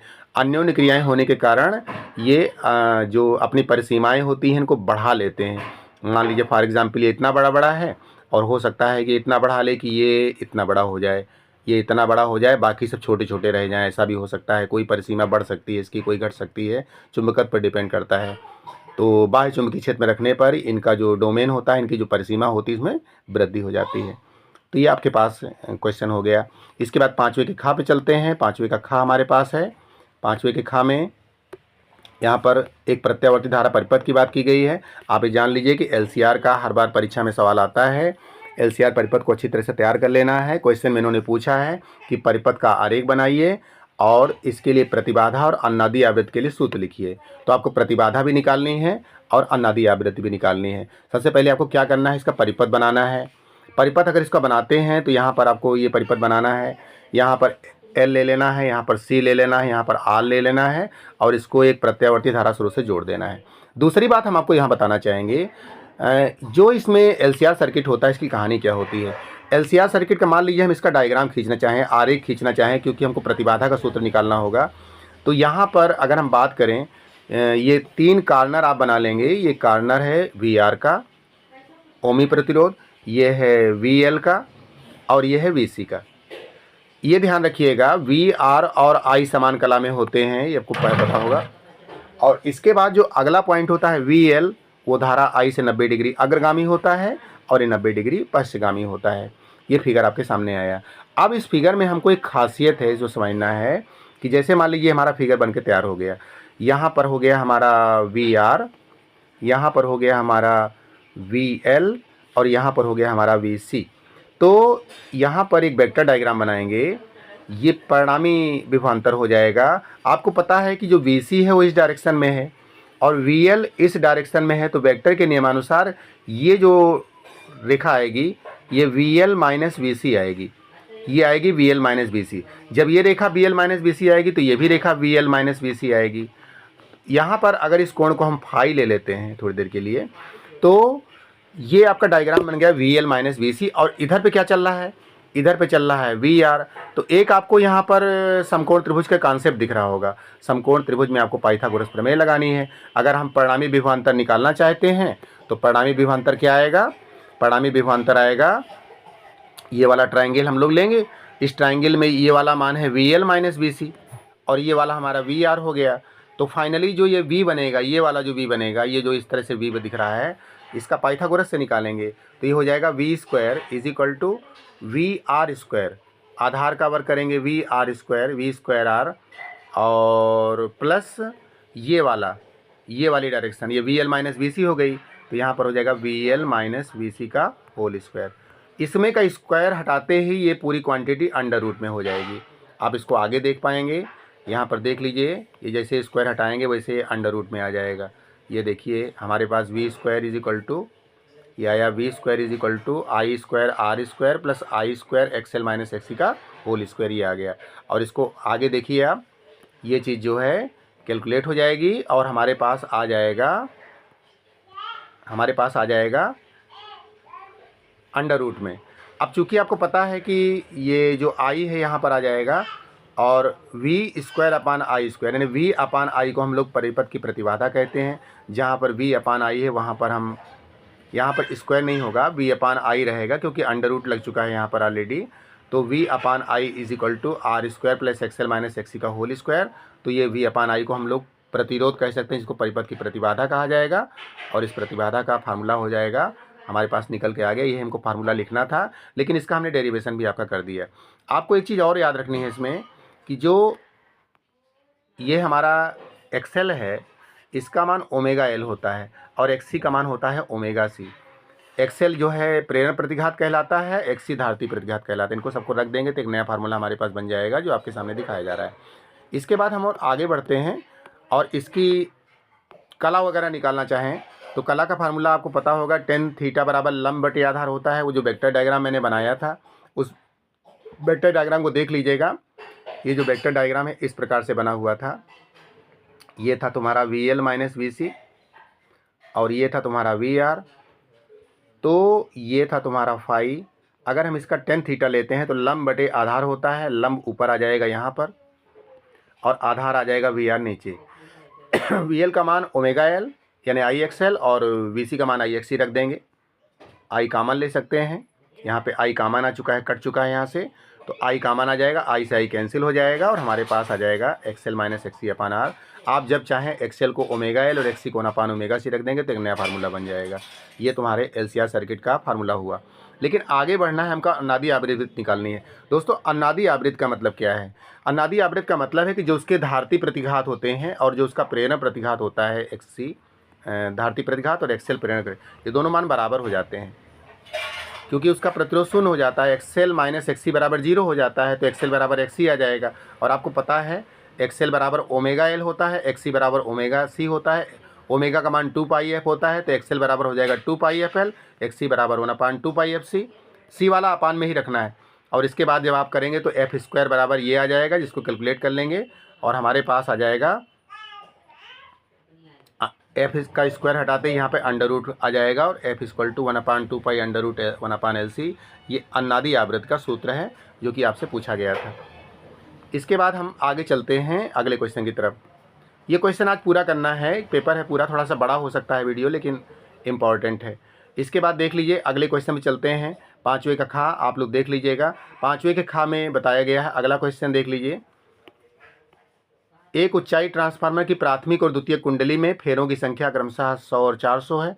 यदि प्राथमिक कुंडली में 120 वोल्ट एसी लगाया जाए, एसी माने प्रत्यावर्ती धारा लगाया जाए, तो ज्ञात कीजिए परिणमन अनुपात और द्वितीय कुंडली में उत्पन्न वोल्टेज। आपको एक ही फार्मूला याद रखना है, जो परिणमन अनुपात आर होता है उसका फार्मूला होता है ES upon EP is equal to NS upon NP। S का मतलब है सेकेंडरी यानी द्वितीयक कुंडली और पी का मतलब है प्राइमरी माने प्राथमिक कुंडली। और आप लोग ये जानते होंगे ट्रांसफार्मर के बारे में कि ट्रांसफार्मर जो होता है हमारा ये इस तरीके का होता है और इसमें ये क्रोड बनाया जाता है और इसके बाद इधर पर सेकेंडरी, ये प्राइमरी कॉइल होती है, प्राथमिक कुंडली ये सेकेंडरी कॉइल होती है। यहाँ पर एक प्रत्यावर्ती धारा स्रोत लगाया जाता है और यहाँ पर एक लोड रेजिस्टेंस लगाते हैं। ट्रांसफार्मर का फिगर हो गया। प्राथमिक कुंडली में हम धारा प्रवाहित करते हैं, यहाँ से धारा आती है और इसके बाद जो है यहाँ पर विद्युत चुंबकीय प्रेरण की घटना होती है, अन्योन्य प्रेरण की, और द्वितीय कुंडली में धारा बहने लगती है। तो ये ट्रांसफार्मर की कहानी है। तो इसमें फेरों की संख्या जो होती है इसमें होती है NP और इसमें फेरों की संख्या होती है NS। इसी तरह से एक और बात होती है इसमें जो प्रेरित विद्युत वाहक बल होता है उसको हम लोग EP कहते हैं। प्राइमरी जहाँ रहेगा वहाँ P लगाना है और यहाँ पर जो निकलता है बनता है उसको कहते हैं ES। तो ये आपको समझ में आ गया होगा। अब हम सवाल को सॉल्व करते हैं। बहुत छोटा सवाल होता है इसका ट्रांसफार्मर का। यहाँ पर आपको जो दिया है ऊपर देख लीजिए, NP का मान दिया है, NS का मान दिया है, BP का मान दिया है और द्वितीय कुंडली यानी VS का मान निकालना है। तो फार्मूला हमारे पास तैयार है। हमारे पास जो परिणमन अनुपात का फार्मूला है मैंने भी बताया था इसके पहले। वहाँ पर आप उस फार्मूले को लगा लीजिए।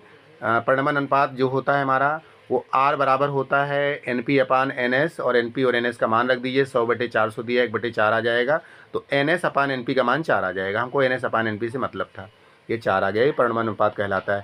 इसके बाद दूसरा फार्मूला होता है ES/EP = NS/NP। NS/NP का मान 4 आ गया है, यहाँ पे 4 रख देंगे, यहाँ पे रख देंगे 4। छोटा सा कैलकुलेशन है। और EP का मान तो आपको पहले दे रखा है, यहाँ पर देख लीजिए EP या BP जो भी है 120 वोल्ट दिया गया है, तो 4 को 120 से मल्टीप्लाई कर देंगे और हमारे पास का फाइनल आंसर आ जाएगा 480 वोल्ट। इसके बाद हम अगले क्वेश्चन की तरफ चलते हैं। अगला क्वेश्चन हमारा है मैक्सवेल की विद्युत चुंबकीय तरंग का सिद्धांत। आपने जानकारी की होगी, जो क्लार्क मैक्सवेल थे, इन्होंने कई सिद्धांतों को चुनौती दी थी। इन्होंने गास के नियम में संशोधन किया था, इन्होंने एम्पियर के नियम में संशोधन किया था, और इन्होंने फैराडे के नियम में संशोधन किया था। लेकिन फिलहाल उन्होंने बताया था कि इसमें इनके बताने के हिसाब से था कि जैसे मान लीजिए कि किसी विद्युत परिपथ है, कोई सर्किट है, कोई भी इलेक्ट्रिकल सर्किट है, विद्युत धारा, वहाँ पे विद्युत धारा जो है उसकी हाई फ्रीक्वेंसी में चेंज आ रहा है। जैसे विद्युत धारा बह रही है, अब विद्युत धारा की फ्रीक्वेंसी में चेंज आ रहा है, आवृत्ति में चेंज आ रहा है। 1 सेकंड में किए गए कंपनों की संख्या को आवृत्ति कहते हैं। आवृत्ति में चेंज आ रहा है, तो आवृत्ति में चेंज आने से क्या होता है, इसमें 2 प्रकार की फील्ड बनती है। एक बनती है, यहाँ पे मान लीजिए ये तरंग चल रही है, विद्युत चुम्बकीय तरंग, तो इसमें 2 प्रकार के क्षेत्र उत्पन्न होंगे। एक होगा वैद्युत क्षेत्र E और दूसरा होगा चुंबकीय क्षेत्र B। तो इसमें करना ये है, जो ये वैद्युत क्षेत्र की तरंग आएगी, मान लीजिए वैद्युत क्षेत्र की तरंग दिखा रहे हैं, तो यहाँ पे E दिखाएंगे, फिर ये E चलती रहेगी इसी प्रकार से, और ये E चलती रहेगी। लेकिन इनके हिसाब से चुंबकीय तरंग भी उत्पन्न होगी। अब चुंबकीय तरंग को नीचे बताएंगे, ऐसे इस प्रकार से चुंबकीय तरंग को बनाएंगे। इसमें करना आपको यह है कि जो वैद्युत तरंग होगी, जैसे E इधर को है, तो हमारे इसका डायग्राम, सबका जो E वाला डायग्राम जहाँ जहाँ पर होगा उसको ऐसे खड़ा रखना है, और जो चुंबकीय तरंग इस दिशा में है, तो इनका जो डायग्राम होगा चुंबकीय तरंग का, ये तिरछा बनाएंगे। तो ये इस तरीके से आपको ध्यान रखना है। ये जो पहला डायग्राम है ये E का है, दूसरा डायग्राम B का है, इसको बना लीजिएगा। ये चीज़ क्लार्क मैक्सवेल के हिसाब से थी, विद्युत चुंबकीय तरंग किसे कहते हैं, और ये पूरा था। और इसके बाद इसमें और भी खासियतें हैं, विद्युत चुंबकीय तरंगों के गुण क्या होते हैं। इसका पहली बात तो वेग जान लीजिए, 3 × 10⁸ मीटर पर सेकंड प्रकाश के वेग से चलती है। ये तरंगें आवेशित कणों में के कारण उत्पन्न होती हैं। इनके संचरण के लिए माध्यम की आवश्यकता नहीं होती है। इनमें परावर्तन अपवर्तन प्रकाश के लगभग गुण इसमें पाए जाते हैं। और इसमें खासियत यह भी है कि ये तरंगें निर्वात में, इनका जो वेग होता है वो μ0 ε0 का √1/, करके होता है। ये आपके सामने इसका गुण हो गया विद्युत चुंबकीय तरंग का। चलते हैं अगले क्वेश्चन की तरफ। यहाँ पर आप देख लीजिए अगला क्वेश्चन आया हुआ है संपोषी और विनाशी व्यतिकरण से। यहाँ पर संपोषी और विनाशी व्यतिकरण की आवश्यक शर्तें लिखिए पूछा गया है। तो संपोषी और विनाशी व्यतिकरण में क्या होता है, आप यहाँ पे जानते होंगे कि जो 2 तरंगें होती हैं I1 और I2, जब इनका अध्यारोपण होता है तो इनकी जो परिणामी तीव्रता आती है I = I1 + I2 + 2I1 I2 cos theta √ करके ये आती है। और जो संपोषी व्यतिकरण होता है, तो आपको यहाँ याद रखना चाहिए कि जो संपोषी व्यतिकरण होता है उसमें ये जो cos फाई है, ये जो एंगल है cos फाई, इसका मान मैक्सिमम मिनिमम दोनों हो सकता है। आपको जानकारी बता दें, जो cos का ग्राफ होता है कैसा होता है, अगर cos फाई का ग्राफ खींचते हैं, cos फाई का अगर हम ग्राफ खींचते हैं तो cos थीटा 1 पे मैक्सिमम, ये वैल्यू मान लीजिए 0 है, ये वैल्यू 1 है, तो cos 1 से चालू होता है और इस तरह से चलता है, इस तरह से चलता है। तो कहाँ पे मैक्सिमम होता है, कहाँ पे मिनिमम होता है। cos 0 डिग्री का मान 1 होता है, cos 0 डिग्री का मान 1 होता है। तो कहने का मतलब ये है कि 0 डिग्री पर cos का अधिकतम मान क्या होता है, मैक्स वैल्यू क्या होती है cos की, 1 होती है। कक्षा 11 में पढ़ाया गया है। यानी इसकी वैल्यू क्या हो सकती है, 0 डिग्री पर 1 होता है, पाई पर 1 होता है, 2 पाई पर 1 होता है, 4 पाई पर 1 होता है, 6 पाई पर 1 होता है। तो कुल मिला करके ये इस तरीके से मैक्सिमम कंडीशन बनती है। कलांतर बराबर बन जाएगा हिसाब से 2m पाई। और आगे चल के पथांतर का मान निकाल लेंगे। पथांतर का फार्मूला होता है λ/2 पाई। मैक्सिमम तीव्रता आएगी वो K(A1 + A2) का होल स्क्वायर करके आएगी। ये इंपॉर्टेंट है, बहुत इंपॉर्टेंट है, ये परीक्षा में पूछा जा सकता है। यानी जहाँ पर संपोषी व्यतिकरण होगा वहाँ पे जो परिणामी आयाम होगा वो दोनों तरंगों के आयामों के योग के बराबर होगा। ये रिजल्ट हमारा निकल करके आएगा। इसी प्रकार से विनाशी व्यतिकरण का निकाल सकते हैं। विनाशी व्यतिकरण में क्या होता है, तीव्रता न्यूनतम होती है। न्यूनतम का मान आपको समझना चाहिए कि न्यूनतम का मान इसमें -1 करके आता है। अगर -1 करके आएगा तो पाई, 3 पाई, 5 पाई ऐसे करके आएगा। नेगेटिव वैल्यू आएगी, वो 0 से कम होती है तो इस कंडीशन में फाई का मान जो है कलांतर फाई का मान 2m-1 इंटू पाई होता है। यही इतना याद भी करना है।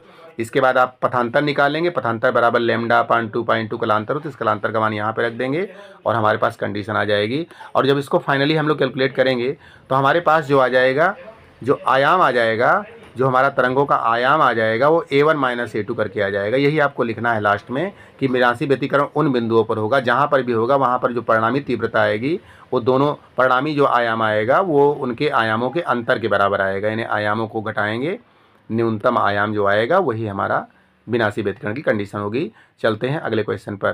क्वेश्चन नंबर आप देख पा रहे हैं इसमें 5वें का इंगा। 5वें के इंगा में बताया गया है प्रकाश विद्युत प्रभाव के नियम लिखिए। आपको याद होगा कि 5 नियम होते हैं। लेनार्ड और मिल्टन ने एक्सपेरिमेंट किया था और इन्होंने जो 5 नियम बनाए थे उनको याद करने का सरल तरीका इसमें बताया जा रहा है। यहाँ पर आप देख लीजिए, ये पहला है इसका सही तरीका कि किसी धातु के पृष्ठ से, देख लीजिए इसमें क्या कैसे याद किया जाएगा। 5 नियम बड़ा आसान है।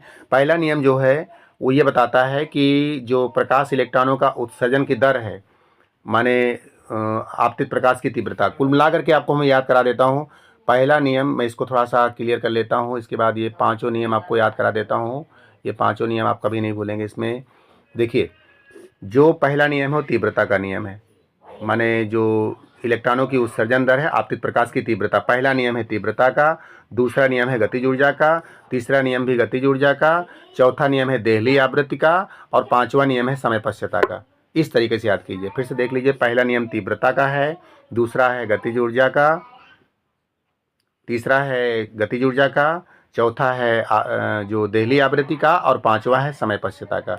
अब इन 5 को याद करना है तो कैसे याद करें। इसमें देखिए पहले क्या बताया गया, पहले में ये बताया गया कि किसी धातु की सतह से जब जो है प्रकाश इलेक्ट्रॉन उत्सर्जित होते हैं तो इनकी उत्सर्जन दर आपतित प्रकाश की तीव्रता के अनुक्रमानुपाती होता है। अर्थात जब किसी धातु की सतह पर इलेक्ट्रॉन गिरेगा तो इसकी तीव्रता जितनी ज़्यादा होगी उतनी अधिक संख्या में इलेक्ट्रॉन निकल करके वो कैथोड पर जमा होंगे। तो ये कहानी हो गई इसके पहले की। दूसरे में कहा गया है कि जो इसकी गतिज ऊर्जा है, गतिज ऊर्जा जो है कभी भी तीव्रता पर निर्भर नहीं करती। आपको याद हो गया, अभी इसके पहले एक न्यूमेरिकल लगाया गया था, उस न्यूमेरिकल में आपने पढ़ा था ई मैक्स, याद कीजिए उसको, अभी कुछ देर पहले ही लगाया गया है। E max = EV0। जो गतिज ऊर्जा है वो निरोधी विभव पर डिपेंड करती है, यानी तीव्रता पर तो निर्भर नहीं करती, इसको ध्यान रखिएगा। तो कुल मिला करके जो गतिज ऊर्जा है वो प्रकाश की आवृत्ति बढ़ाने पर बढ़ती है, तीव्रता पर निर्भर नहीं करती है। और आपका चौथा नियम है देहली आवृत्ति का नियम। इस चौथे नियम में बताया गया है कि कोई धातु है उसमें जो प्रकाश गिरता है उसकी जो आवृत्ति है न्यू, और जो उसकी धातु की देहली आवृत्ति उससे कम हो, मतलब कम नहीं होना चाहिए। न्यू का मान सदैव μ0 से बड़ा होना चाहिए, देहली आवृत्ति से बड़ा होना चाहिए। आपतित प्रकाश की आवृत्ति देहली आवृत्ति से अधिक होनी चाहिए, नहीं तो प्रकाश इलेक्ट्रॉनों का उत्सर्जन नहीं संभव होगा, इसे देहली आवृत्ति कहते हैं। 5वां नियम कहता है कि जैसे मान लीजिए कोई धातु है उस पर प्रकाश जैसे प्रकाश गिर रहा है, ये हमारा hν प्रकाश गिर रहा है, फोटान गिर रहा है, तो जैसे गिरेगा वैसे ही इलेक्ट्रॉन इससे निकल करके बाहर जाने लगेंगे, यानी इसके बीच में किसी प्रकार की समय पश्चता नहीं होती। जैसे गिरेगा वैसे ही इलेक्ट्रॉन निकलने लगेंगे। यह है 5वां नियम। तो आप इसमें देख पा रहे हैं। इसके बाद हम अगले खंड की तरफ चलते हैं। अगला खंड है स्थिर वैद्युतिकी के लिए गास की प्रमेय लिखिए। गास की प्रमेय आप लोग जानते होंगे। जो गास की प्रमेय है, इस प्रमेय में बताया गया था कि जो किसी भी बंद पृष्ठ, कोई भी बंद सरफेस होनी चाहिए, उससे जो वैद्युत फ्लक्स निकलेगा, ये वैद्युत फ्लक्स जो है निकल रहा है ई, आप वैद्युत फ्लक्स निकलेगा वो उससे परिबद्ध नेट आवेश के Q/ε0 होता है। यानी कहने का मतलब ये है कि जो 1/ε0 × Q, ये हमारा वैद्युत फ्लक्स है φE। मैं आपको बताना चाह रहा हूँ कि वैद्युत फ्लक्स को φE से रिप्रेजेंट करते हैं और चुंबकीय फ्लक्स को φB से रिप्रेजेंट करते हैं, इसको ध्यान दीजिएगा। और ये इस वैद्युतिकी में गास का नियम है। उसके बाद इसमें एक आया है डेरिवेशन, बहुत इंपॉर्टेंट है ये, चादर वाला भी आ सकता है और अनंत लंबाई के चालक वाला भी आ सकता है। तो आज हम लोग इसको एक्सप्लेन करेंगे, अनंत लंबाई के चालक वाला। यहाँ पर एक चित्र देख लीजिए बना हुआ है, इस चित्र को आप देख लीजिए, इसको मैं समझा देता हूँ और इसके बाद इसके हिसाब से आप डेरिवेशन भी कर सकते हैं। यहाँ पर आप देख लीजिए, क्वेश्चन है अनंत लंबाई के एक समान तार के कारण उसके निकट किसी बिंदु पर वैद्युत क्षेत्र की तीव्रता का व्यंजक निकालिए। आप देख लीजिए, यहाँ पर एक अनंत लंबाई का ये तार है, ये देखिए लंबाई इसकी अनंत है और इसको इसके चारों तरफ गासियन पृष्ठ बनाया गया है। ये जो आप डॉट डॉट करके देख रहे हैं गासियन पृष्ठ है। इस पे छोटा सा सरफेस ले लिया गया है। इसका क्षेत्रफल कितना है, DA। इसका क्षेत्रफल है DA। इस पे जो बाहर की तरफ निर्गत विद्युत फ्लक्स है वो DE हो जाएगा, यही हो जाएगा। और एक सरफेस यहाँ पर लिया गया है। तो ध्यान रखिएगा, ये वृत्तीय पृष्ठ है और ये है वक्र पृष्ठ। ये आपका बेलनाकार आकृति है। दो प्रकार के प्रश्न हैं, दोनों पे कैलकुलेट करके जोड़ देना है, इतना काम करना है। आपको बताते चलें, जो ये पृष्ठ है, ये वाला पृष्ठ, ये वाला पृष्ठ, इस पे ये देखिए फाई एम करके कैलकुलेट किया गया है। इस पे होगा E डॉट DA बराबर EDA कॉस, सॉरी ये नहीं, जैसे ये वृत्तीय पृष्ठ की बात कर रहा है तो वृत्तीय पृष्ठ ये है ऊपर वाला, इस वृत्तीय पृष्ठ पर 0 आएगा, ध्यान रखिए। और ये वाला जो पृष्ठ देख रहे हैं जो इसमें नीचे साइड में दिया गया है, ये वाला पृष्ठ, इस पृष्ठ पर EDA आएगा। इन दोनों को कैलकुलेट कर लेना है पहले आपको, आसान सी चीज़ है। और इसके बाद फिर क्या करना है, दोनों को ऐड कर देना है, बस इतना सा काम है। पहले आप निकाल लेंगे वृत्तीय पृष्ठ का, फिर वक्र पृष्ठ का निकालेंगे, दोनों को ऐड कर देंगे। दोनों को ऐड करने के बाद हमारा कुल फ्लक्स आ जाएगा। कुल फ्लक्स ये हमारा आ गया E डॉट DA। और DA का मतलब क्या होता है, सरफेस एरिया। बेलन है, बेलन का सरफेस एरिया होता है 2 पाई RH। तो इससे हो जाएगा, लंबाई उसकी L मानी गई तो 2 पाई RL हो गया, E इंटू 2 पाई RL हो गया। गास की प्रमेय लगा देंगे। गास की प्रमेय कहती है कि यहाँ पर गास की प्रमेय के हिसाब से जो हमारा फाई है वो Q अपान एप्सिलॉन नॉट होता है। 2 बार फाई का मान आप कैलकुलेट कर चुके हैं, एक फाई का मान ये है, एक फाई का मान ये है। इन दोनों को बराबर कर देना है। जब ये दोनों फाई बराबर हो जाएंगे तो इधर वाला साइड भी बराबर हो जाएगा। जब इन दोनों को बराबर करेंगे तो हमारे पास ये आ जाएगा। और इसके बाद इनको इक्वल करते ही हमारे पास विद्युत क्षेत्र की तीव्रता का निकल आएगा। उसका वेक्टर फॉर्म में चाहे तो यहाँ से दिखा दीजिएगा। इतना सा काम इसमें करना है, ये आपका हो गया। इसके बाद अगले क्वेश्चन में चलते हैं। ये हमारा अगला क्वेश्चन है, समांतर प्लेट संधारित्र की धारिता और उसके बाद जब उसकी प्लेट के बीच में कोई हम रखते हैं परावैद्युत पदार्थ, तब उसकी धारिता क्या होगी। तो दो फार्मूले हैं।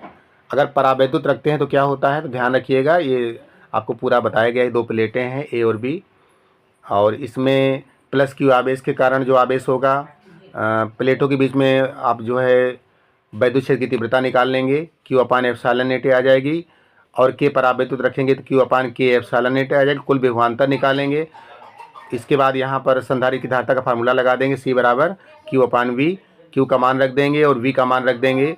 और इसके बाद आपके पास फार्मूला आ जाएगा ये C is equal to epsilon naught A D minus T upon K। इससे आप निकाल लेंगे, पूरा कंप्लीट हो जाएगा। और इसकी कुछ कंडीशन भी यहाँ पर दी गई हैं, जिसका स्क्रीन शॉट लेकर के आप कैलकुलेट कर सकते हैं। चलते हैं अगले क्वेश्चन की तरफ। अगले क्वेश्चन में एक दिया गया है संयुक्त सूक्ष्मदर्शी का किरण आरेख। संयुक्त सूक्ष्मदर्शी किसे कहते हैं, पहले आपको ये समझ लेना है। संयुक्त सूक्ष्मदर्शी की अगर हम बात करें तो यहाँ पर क्या क्या होता है। यहाँ पर एक दो प्रकार के लेंस होते हैं। पहला लेंस होता है L1, ये दूसरा लेंस होता है L2। यहाँ पे कम फोकस दूरी का उत्तल लेंस पहले लगाया जाता है, जिसको हम अभिदृश्यक लेंस कहते हैं। ज़्यादा फोकस दूरी का हम लोग अपनी आँख के पास लगाते हैं, जिसे नेत्रिका लेंस कहते हैं। इसमें दो किरणें ली जाई जाती हैं, एक किरण यहाँ से चलती है और ये यहाँ पर जाकर के टकराती है। दूसरी किरण जो कि वक्रता केंद्र से, इसको टेढ़ा नहीं लेना है, यहाँ टकराएगी। दोनों जहाँ पर कटती हैं वहाँ पर वस्तु का पहला प्रतिबिंब बनता है। अब यहाँ पर क्या हो रहा है, इस फिगर को और ध्यान से देखिए। एक और प्रतिबिंब बनाना होता है, चूंकि ये वस्तु छोटी है और इसको हमने बड़ा करके देखा, यहाँ पर पहला प्रतिबिंब बन गया। वस्तु AB है, इसका पहला प्रतिबिंब बन गया हमारा।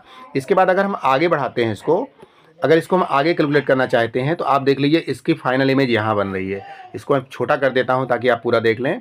यहाँ पर इसकी फाइनल इमेज, यहाँ पर ये क्या होगा, इसको भी सावधानीपूर्वक बनाना होता है। आपको करना ये है कि पहले आपने इसको बना लिया और इसकी दूसरी इमेज यहाँ पे बन गई। इसके बाद क्या करेंगे, ये जो पॉइंट दिख रहा है, इस पॉइंट को ध्यान से देखिएगा। जो ये दूसरे लेंस के बीच में जहाँ पे ये पॉइंट दिख रहा है, इस पॉइंट से आप यहाँ पर एक डॉट डॉट डॉट डॉट करके फिगर खींच लीजिए और इस पॉइंट से यहाँ होता हुआ एक सीधा चित्र बना दीजिए। इसमें कभी झुकाव नहीं होना चाहिए, ये भी सीधा रहेगा, ये वाली लाइन भी सीधी रहेगी। इन दोनों लाइनों को कभी तिरछा नहीं करना है। इसी लाइन से जितनी भी लाइनें जा रही हैं सबको मिला देना है। जैसे यहाँ से ये मिला दिया, यहाँ से ये मिला दिया, ये सारी लाइनें जहाँ पर जाएंगी और इसके बाद एक आँख बना दीजिएगा और आपका ये फिगर कंप्लीट हो जाएगा। तो ये देखिए, इसमें इस तरीके का फिगर बना है। फिर इसके बाद नामांकन भी कर देना है। आप देख रहे हैं वस्तु है और वस्तु का पहला प्रतिबिंब यहाँ बन गया और आखिरी प्रतिबिंब इतना बड़ा बन गया। एक सबसे बड़ा प्रतिबिंब आप यहाँ पर देख रहे हैं, इतना बड़ा प्रतिबिंब बन रहा है। तो ये सूक्ष्मदर्शी क्या करता है, किसी वस्तु को छोटा करके बताता है। ऐसा प्रकाशीय सूक्ष्मदर्शी कहलाता है। ये इसमें आवर्धन क्षमता का सूत्र है। यहाँ पर 2 आवर्धन क्षमता का सूत्र होता है, एक जब अनंत पे बनता है और एक जब इस पर देखने की न्यूनतम दूरी पर बनता है, यानी 25 सेंटीमीटर पर बनता है। दोनों सूत्र आपके सामने लिखे हुए हैं। अगले क्वेश्चन की तरफ रुख करते हैं। यहाँ पर अगला क्वेश्चन आया है हमारा, आप इसको देख पा रहे हैं। अगला क्वेश्चन देख लीजिए। यहाँ पर लिखा हुआ प्रकाश के विवर्तन से आप क्या समझते हैं। विवर्तन का मतलब होता है कि जैसे मान लीजिए प्रकाश किरणें हैं, वो किसी तेज किनारे से, जैसे ब्लेड वगैरह होती है, और इस ब्लेड का किनारा है और प्रकाश किरण यहाँ से जा रही तो झुक करके जाएगी। इस घटना को हम लोग विवर्तन कहते हैं, प्रकाश का विवर्तन। तो ये परावर्तन से थोड़ा अलग प्रकार की घटना है। और यहाँ पर जो प्रकाश है, इसमें कंडीशन दी गई है, जब प्रकाश किरणें किसी पतली झिर्री अथवा तेज किनारों से पड़ती हैं तो आंशिक रूप से मुड़ जाती हैं। फिलहाल विवर्तन की घटना कहाँ देखी जाती है मैं आपको बता दे रहा हूँ। ये जो आपका विवर्तन का प्रतिरूप मैं समझा दूँ। यहाँ पर ये प्रैक्टिकल आपके कोर्स में नहीं है। ये कोई प्लेट होती है, इसको काले काले रंग से पोत देते हैं, ब्लैक कलर से पोत देते हैं। इसके बाद ब्लेड से एक तेज किनारा बनाते हैं, इतना पतला और तेज किनारा बनाते हैं। इस पर हम लोग लाइट डालते हैं। लाइट डालेंगे तो क्या होगा, विवर्तन की घटना होगी। प्रकाश मुड़ के जाएगा, और प्रकाश मुड़ करके जाएगा तो ये चीज़ जो है, जब प्रकाश मुड़ करके जाएगा तो डेफिनेटली इस प्रकार से फैल करके जाएगा। और कहीं पर आपको गाढ़ापन दिखाई देगा, कहीं पतलापन दिखाई देगा, कहीं गाढ़ापन दिखाई देगा, कहीं पतला कहीं पर डार्क होगा, कहीं ब्राइट होगा, कहीं डार्क होगा, कहीं ब्राइट होगा। इस प्रकार छोटी छोटी पट्टियाँ दिखाई पड़ने लगती हैं, जिन्हें हम लोग विवर्तन प्रतिरूप कहते हैं। और ये विवर्तन प्रतिरूप का फिगर आपके सामने दिखाया गया है। ये विवर्तन प्रतिरूप है और इसकी व्याख्या हाइगेंस के तरंग सिद्धांत से की जाती है। पतली झिर्री पर जब डालेंगे प्रकाश को तो ये प्रकाश यहाँ से जाएगा, पहले लेंस से ये 2 छेद कर देंगे झिर्री में, ये देखिए ये हो गया। और यहाँ से ये जो पहला वाला लेंस है क्या करेगा, प्रकाश किरणों को समांतर करेगा।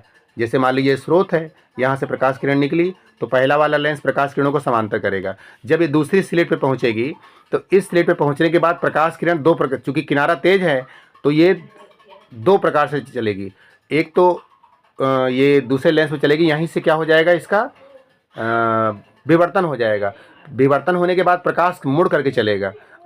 तो ऐसे 2 प्रकार से रे चलेगी यहाँ से। ये दोनों किरणें जब यहाँ फोकस होगी तो इसी प्रकार से ऊपर वाली भी यहाँ फोकस होगी तो एक केंद्रीय बिंदु बन जाएगा। और जो दूसरी वाली किरण है ये जाकर के किसी और अन्य बिंदु पर मिल जाएगी, जिसको पी बिंदु कहते हैं। तो कुल मिलाकर के आपने देखा था कि चमकीला, अंधेरा, चमकीला, अंधेरा, इस प्रकार की पट्टियाँ बनती हैं। विवर्तन इस प्रकार से होता है। तो ये आपका विवर्तन का प्रतिरूप हो गया। इसके बाद अगला क्वेश्चन है, क्वेश्चन नंबर 9 पे चलते हैं। समय बहुत ज़्यादा हो रहा है तो इसलिए हम इसमें हाइड्रोजन के परमाणु के न्यूनतम ऊर्जा स्तर के बारे में देखो दिया गया है, क्वेश्चन है। इसको आप देख के सॉल्व कर लीजिएगा। ये 13.6/n² माइनस करके निकाला जाता है। इसको आप देख लीजिएगा, स्क्रीनशॉट ले लीजिएगा इसका। और इसके बाद हम आपको लास्ट क्वेश्चन समझा देते हैं, पीएन जंक्शन, और इसके बाद फिर वीडियो को समाप्त करेंगे। तो पीएन जंक्शन में क्या होता है, देखिए आपको बता दें। ये जो पीएन जंक्शन होता है, आप देख लीजिए पीएन संधि डायोड क्या है, पहले क्वेश्चन है। तो पीएन संधि का मतलब हुआ कि एक पी जोड़ेंगे और एक एन जोड़ेंगे, इस प्रकार को किसी विशेष विधि जोड़ेंगे, उसको हम पीएन संधि डायोड कहते हैं। और इसमें पी क्षेत्र में क्या होते हैं, बहुसंख्यक आवेशवाहक होते हैं, और एन क्षेत्र में बहुसंख्यक आवेश इलेक्ट्रॉन होते हैं। इसके बाद अगर हम इसकी बात करें कि ये पीएन संधि में क्या क्या होता है, ये देखिए इसका फिगर बनाया गया है। इन्होंने पूछा था कि अर्ध तरंग दिष्टकारी। दोस्तों अर्ध तरंग दिष्टकारी के बारे में आपको बता दें। अर्ध तरंग दिष्टकारी का मतलब है, आपको ये बता दें, पहली बात तो समझ लीजिए, ये पूरा है ट्रांसफार्मर, इसको आपको बता दिया गया है। ये इसकी प्राथमिक कुंडली है, इसकी द्वितीयक कुंडली है। प्राथमिक कुंडली का ए सिरा डायोड से जुड़ा हुआ है। आपको पता है जब प्रत्यावर्ती धारा चलेगी तो ये इस प्रकार से चलेगी, ये पहला इसका प्लस होगा और ये वाला माइनस होगा। जैसे ही प्रत्यावर्ती धारा ऊपर की तरफ चलेगी, यानी ऐसे चलेगी इस डायरेक्शन में, वैसे ही ए सिरा क्या हो जाएगा, प्लस हो जाएगा। जैसे ए सिरा प्लस होगा वैसे डायोड का जो पी सिरा है, जो बड़ा वाला दिख रहा है, ये हो जाएगा अग्र अभिनत। अग्र अभिनत होने के कारण यहाँ से धारा होकर के लोड परिपथ में चली जाएगी और हमको करंट मिल जाएगी। ये करंट मिल गई हमको, नीचे देख लिए डीसी करंट बनाई गई है। लेकिन जब ये करंट ऐसे आ रही होगी, नीचे की साइड में आ रही होगी, नीचे की साइड में जब करंट आएगी तो ये आपका पता होगा ये माइनस होता है। तो ये वाला सिरा जो ए सिरा है वो क्या हो जाएगा, माइनस हो जाएगा। और इसके कारण जो है डायोड उत्क्रम अभिनत में चला जाएगा और कोई धारा नहीं बहेगी, यानी आधी बार धारा बहेगी और ये वाली धारा नहीं बहेगी, फिर आधी बार धारा बहेगी, फिर ये वाली धारा नहीं बहेगी। इस प्रकार से हमारे पास जो है बीच बीच में रुक कर धारा बहती, यानी एसी का आधा चक्र डीसी में बदलता है, इसलिए इसे हम लोग अर्ध तरंग दृष्टिकारी कहते हैं। ये डायोड के अर्ध तरंग दृष्टिकारी का आपको फिगर दिखाया गया है, कार्यविधि दिखाई गई इसमें। पूरा मैंने जो बताया आपको पूरा ये हो गया, और ये डायोड का अर्ध तरंग दृष्टिकारी का फिगर हो गया। तो आज का वीडियो इसी पे समाप्त होता है। अगले वीडियो में सारे न्यूमेरिकल 2023 के आपको बताए जाएंगे। मिलते हैं आपसे अगले वीडियो में।